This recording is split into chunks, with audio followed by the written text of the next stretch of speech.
Hi, my name's Peter. I'm here for Global PR, and today we've got Lars with us. Hi, Lars. Can you tell us what media you're from and what you represent?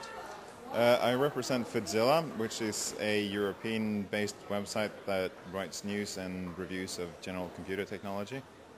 Okay. What do you think of the event so far? We're here at the Gigabyte overclocking event. Your general impressions, please.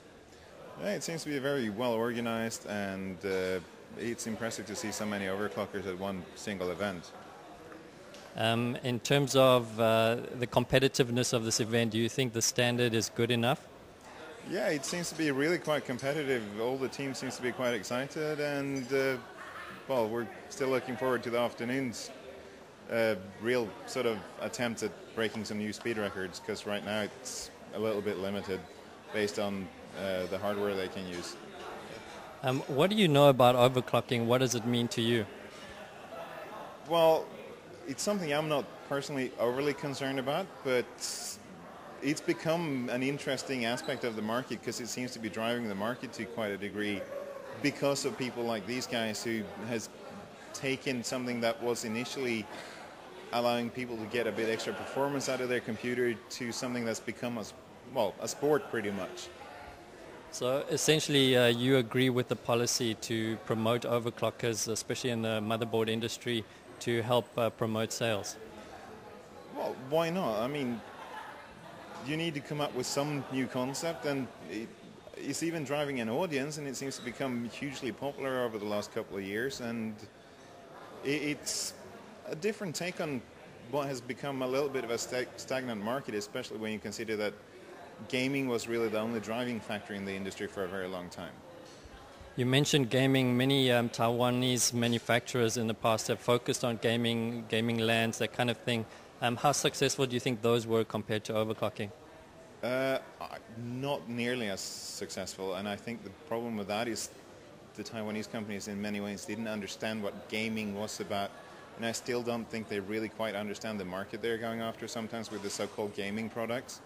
So with the more overclocking style products, they seem to have a better understanding of the market they're going after. So you mentioned other Taiwanese companies. In terms of worldwide brand leaders, can you mention a few Taiwanese brands that you know of offhand? Well, we got Gigabyte that's here today. Their main competitors would be Asus and MSI. Other well-known brands from Taiwan would probably be someone like Cooler Master, a few of the graphics card companies, but global brands, I think that's generally a problem here because a lot of the brands are known in this industry, but they're not well known outside of it. Okay, so if, for instance, I mentioned the word Japan, you would be able to tell me some top brands from there? Of course, the Japanese companies have made a huge impact on the world of electronics and cars and whatever, and it's, I guess they've had a little bit more time to market their brands, but I think the Taiwanese aren't very good at that. Okay, you mentioned they're not very good. What do they have to do to get to that level?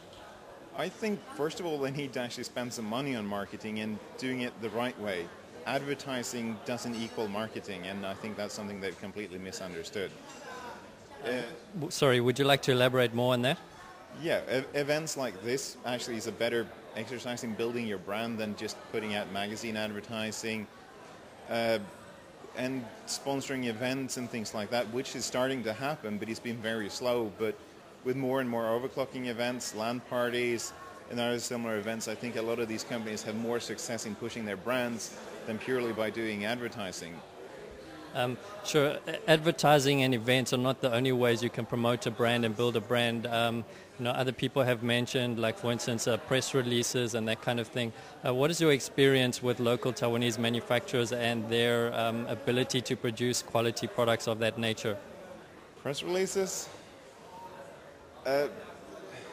Not to be wanting to sound rude here, but a lot of them are terrible.